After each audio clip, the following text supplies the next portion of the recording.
Hey everybody, welcome to a new week, and yes, we are continuing with the vlogs I've been doing. I hope you've been enjoying them. I'm still not sure if it's something you want me to continue with. If it's something you want me to continue with, please leave a comment. It would really help me know.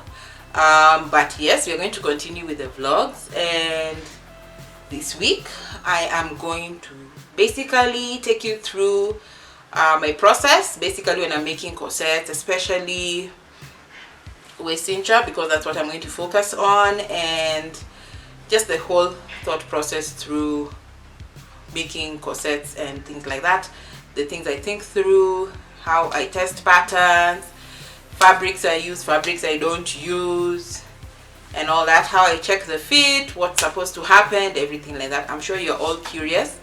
And if you have never watched my corset series, I have put the link in the description box so that you can have a look. I really did go in depth in the nitty-gritties of what a corset is, what it's supposed to do, history of corsets, theories about corsets, anatomy of the corset. There's a lot of information I've done about corsets. I really tried to cover a lot of it, just so that you have a resource if you ever want to check on information about corsets. And of course, I did leave resources that I checked through, because I'm not like, it's not something that's part of our African culture. I did have to research that I could learn more about corsets. So do check that out, and I think it's time to start.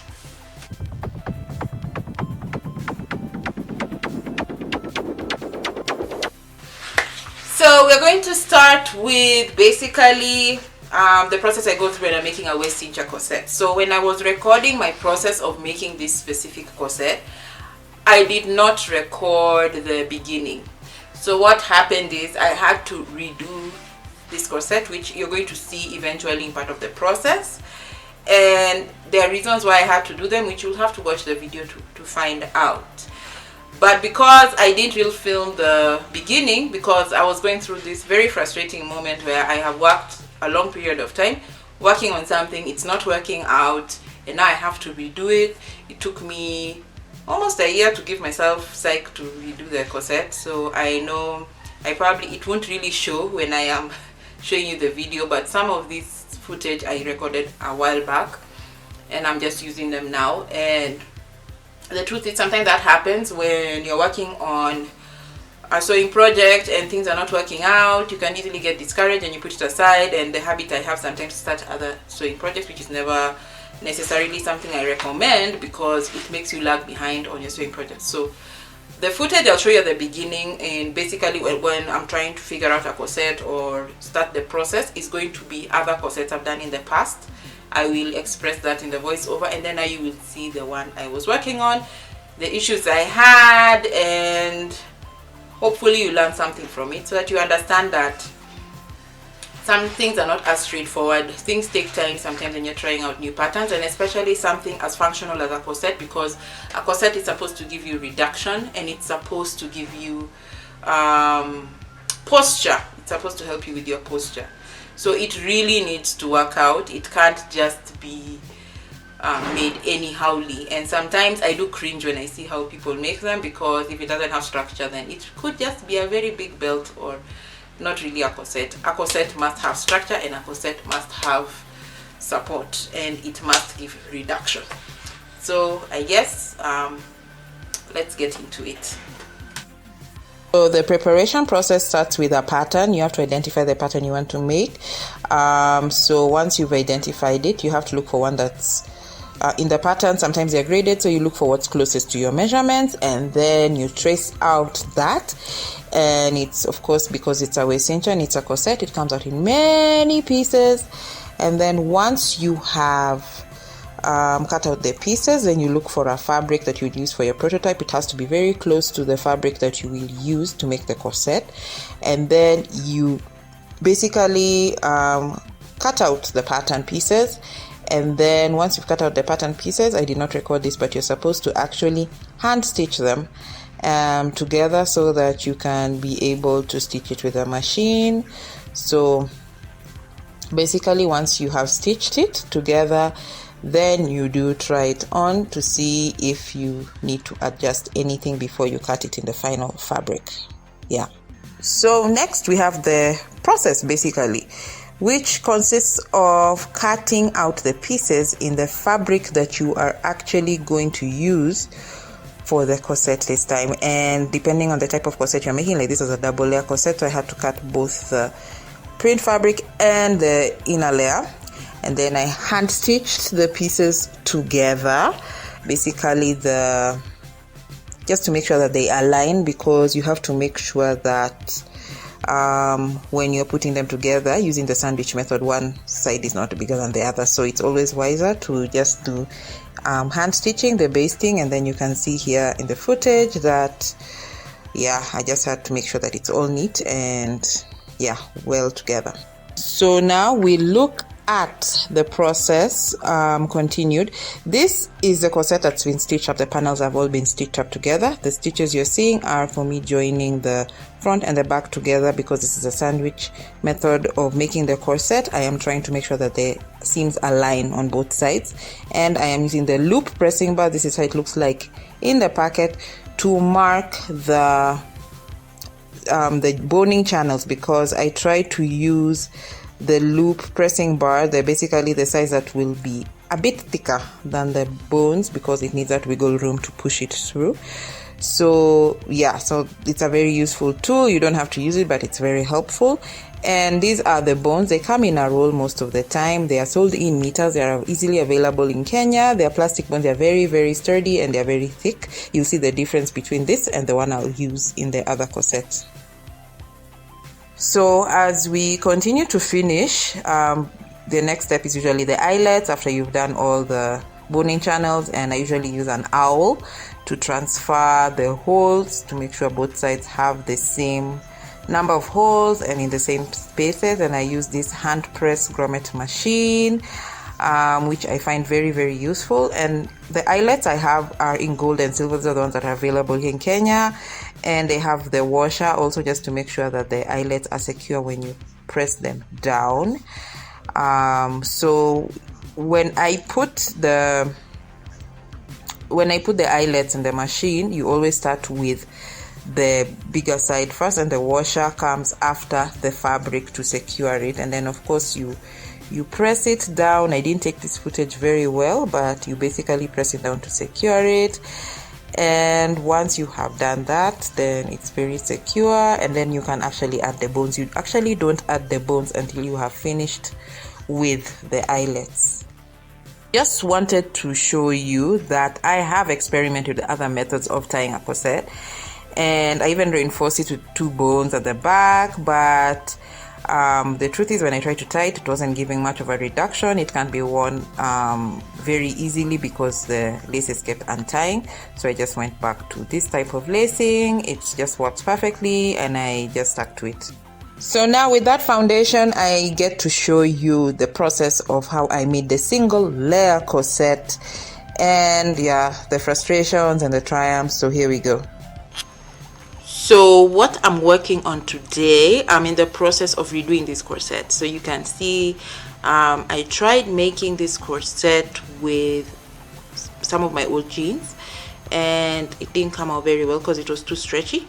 So I got new denim, and I am just redoing it. That's just the first panel. I'm going to change everything up from how I did it. I also like to test bones to see the strength.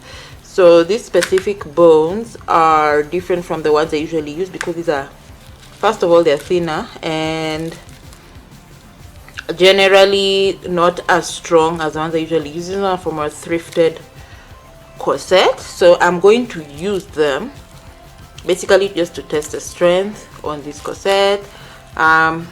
This is a sample corset for me, so I don't mind it not being that sturdy, although I have made sure the back where I'm going to lace, it has the sturdier bones, so at least I will have good support for my lacing.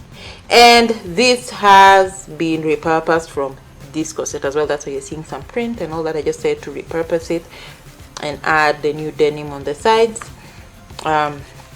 If you see the inside, you'll see some of the older denim, so I decided to keep that. So I'll just continue attaching the pieces and show you. And this is just part of my process. I don't like to waste fabric, and I like to reuse as much as possible. I am going to use the old denim to create the boning channel for this, just so that I avoid waste completely, and I've used as much as possible fabric I already have. I really try to avoid buying fabric all the time. So sometimes when I'm working, this is what I do, and I try to experiment and especially just utilize what I already have instead of spending so much money all the time buying new fabric. So I've stitched the panels. As you can see, the old one is the light blue denim, the new one is the darker blue.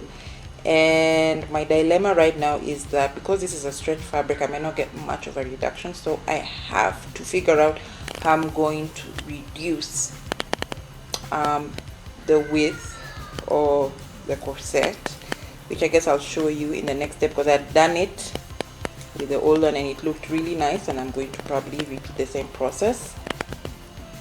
But first I'll probably deal with putting the ends and then putting the boning channels and then figuring out the reduction. So this is the old corset. I'm holding it to the back because I don't have the eyelet section there, as I'd shown you earlier. So you can see even from the back that it's too big for me. Just imagine if I had a whole other section. Definitely I would not get much of a reduction. And with this old one, it was a bit too big up here, because for the pattern I was using is European, and it seems from what I've discovered is that I think Europeans have a bigger underbust measurement than us. I've always noted that for my clients, the underbust measurement is usually smaller than waist measurements for most people, at least here in Kenya. So with that pattern, I've always noticed that there's that. It could just also just be me, which is the reason why I like doing prototypes first before I make final corsets. With corsets, there's no adjustments, so I always like doing prototypes. So this is actually a prototype, but because I use stretch fabric, I discovered other things with it. So with stretch fabric, it doesn't give you much of a reduction because it will stretch. And also eventually, like, because these jeans were my old jeans, I was trying to just reuse my old jeans. It really wore it out, but I think it's still sturdy enough for it to be my boning channels. So I want to try on the new one so that you could see what I mean by too big and what I plan to do to reduce the waist. So this is the new corset, and you can see from the back I've had to overlap it. It's very big, so I have decided I'm going to use some of the methods we learned that are reduction of fullness methods. And one of my favorite ways of doing it is to put pin tags. I know you might not know what pin tags are. I will put them and show you what they are. Some of you might know because you saw it. And then after that, I can even lace it and wear it. Even before I put the boning channels on the bones, I have to make sure that at least I get some reduction. And let me put the pin tag and then show you how it looks so that you can have an idea what I mean, because there's a lot of reduction that needs to be reduced. Like you can see all this. And definitely this is one of the reasons why I advise not to use stretch fabrics to make corsets, because we don't get the reduction and it doesn't necessarily fit well. And it's another reason why generally I don't like using stretch fabric, because of that. So let me put the tucks and then show you. Hey, interjection. You've probably seen a little bit of the footage. I'm assuming I inserted it after I've put that footage of the old corset, the one I'm working on, and the new one that I've already just cut. I just want to say that it had been a very, very stressful process for me to make this specific corset. I'm used to making double layer corsets, and this was a single layer corset. It was the first time I'm using it, and I really wanted to do a whole upcycle project and use my old denim, my old jeans, and it didn't work out the way I wanted because one, my jeans were very worn out. Two, the bones I used, I was experimenting with zip ties because I've seen a lot of YouTube videos of people telling you use zip ties as an alternative for bones. It's a lie, don't use them. At least the ones we have here in Kenya are very bad. So there was no support, there was no structure, there was nothing. And then because I was not as experienced in making corsets then, I did not make it sturdy enough, so it was very frustrating. I wore it at least only once, but I did not take any pictures. I did shoot the process, but I ended up deleting them because it was just frustrating and I just wanted to move on and I just wanted to start again.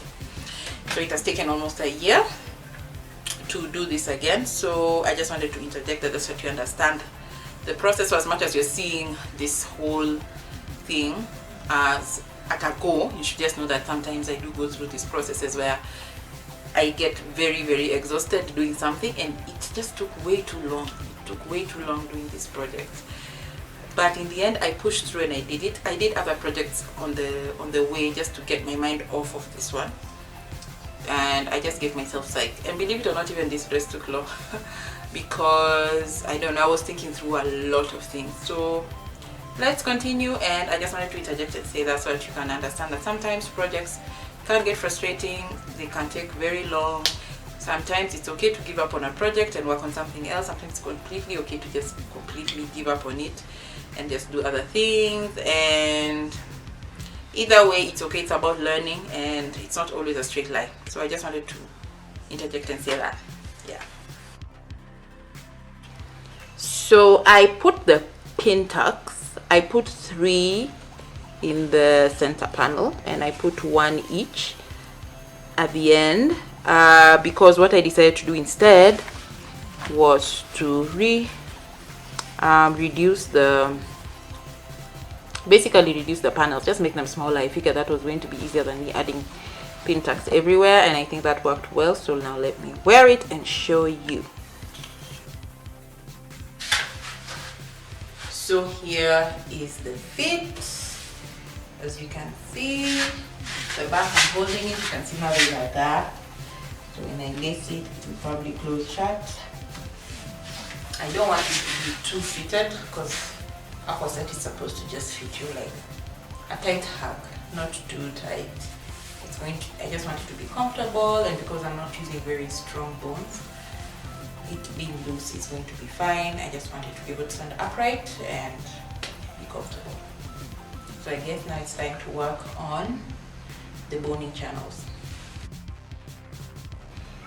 The thing I noted about the corset as I was making it is, remember I had reduced the boning channels by adding another stitch. This was the original stitch, this is the second stitch. I realized that they're actually thin enough because this is like the width of my presser foot. It's thin enough for these specific bones because they're very thin to enter. So they could be my new boning channels. I will just neaten the edge with the old denim and then insert the bones because they'll still be able to enter, and then move from there. I'm also considering leaving it this color and not adding print in between, but I will see. Depends on how it looks like after neatening. But I'll still put print round. So I have stitched at least the middle panel. So this is how I have finished with the old denim. So that's how it's going to look. So the thing about single-sided corsets is that you really need to think about how you will finish the raw edges, unlike double-sided where basically you sandwich the bones in between. So finishing of a single-sided corset needs to just look as neat both in and out, and I don't think I'll add print on this side. I think I'll just put it on the edge. So here you go. I have finished neatening the corset. You can see I've even put the tag there so that I know which side is up. I've seen people wearing some of the corsets upside down, so I just think it's important. I've also gone ahead and laced it so that I can try it on. I have not yet inserted the bones. This is actually the wrong side, so you can see I've tried as much as possible to give it a neat finish, and then now I want to try it on for you to see. So here it is. Here's the corset. You can see there's a bit of a line here, which I hope will disappear after I put the bones, because this is not boned yet. But you can see the fit, you can see the back, so it fits pretty well. I decided that I'll probably leave it in this shade. I think it's a black denim, so it will be a black denim, but I'm going to put some print trim at the top that will match with the trim in the section for the eyelets. I've decided to do that. The previous prototype had print lines all over, but I just felt like it's too much, and it's also a single layer corset. I just feel like it will just have too many lines, and I try to make my stitches as neat as possible. This is also just a trial, it's a sample. If I made it for somebody else, I think there's some things I would change, but as I said, I always do prototypes on myself so that I could see how it looks and then make it for other people. So I will show you when it's boned shortly. So here we go, fully boned. Now there's still this bend. Definitely the reason could be that the bones are not strong, because remember I showed you the bones earlier, they're very thin. So definitely the best thing would be to put stronger bones, like the way I've done for the back. These are very strong bones, they're bigger. So I will definitely not use these kind of bones on a client's outfit because they're just not strong. Because the whole point of a corset is to give you support. It's not just to give you reduction, it's also to give you support. So I'm supposed to be able not to easily bend while wearing it. In terms of, there should be some resistance when I'm bending, but there isn't any. It's just bending in instead of staying firm. Because ideally, when you're picking up something from the ground, you're supposed to squat. But now with this, even bending is possible. So anyway, those are just things you need to understand about corsets. So I'm going to go ahead and finish it. I'm going to try and just add a few more of these seam bones here just to make it a bit more sturdy. It's a bit too late now to put bigger bones because the boning channels are very small, and undoing it will actually just ruin the whole thing. Another thing is, because this is a stretch fabric, I'm not really feeling that reduction. It's not really giving me reduction. So this is more of just an aesthetic corset that you just wear just to make your outfit more elevated. It's definitely not one for reduction because of the stretch. So advice, do not use any stretch fabric to make corsets. Always just use sturdy, non-stretch fabric.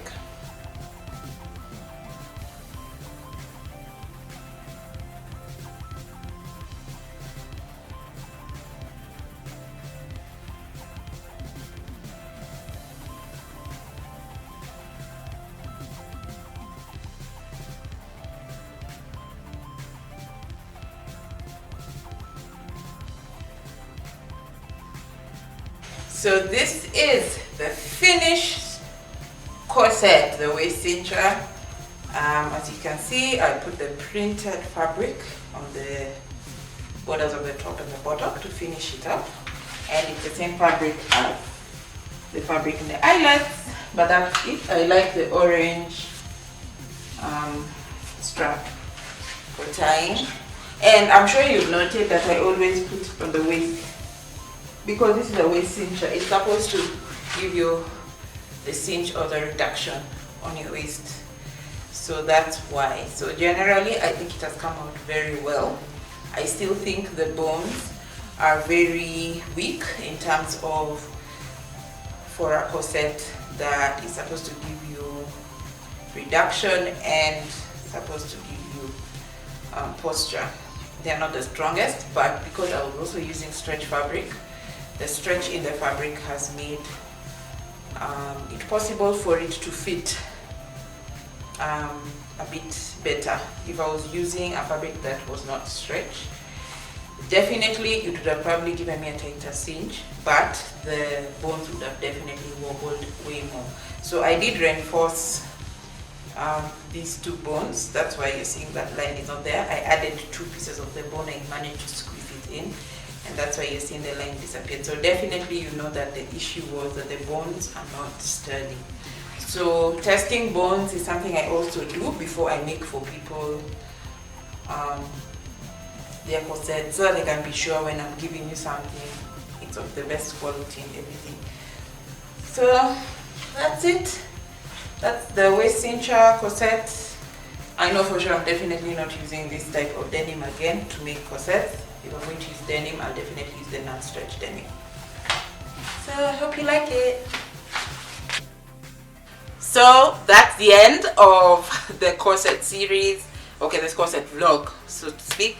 I'm glad you've seen this, and I hope you've understood some aspects of the work that is involved, the things I need to figure out and stuff like that. And it's time to give you the whole look with this dress. Believe it or not, that corset actually looks very good with this dress, and I just want to show it to you.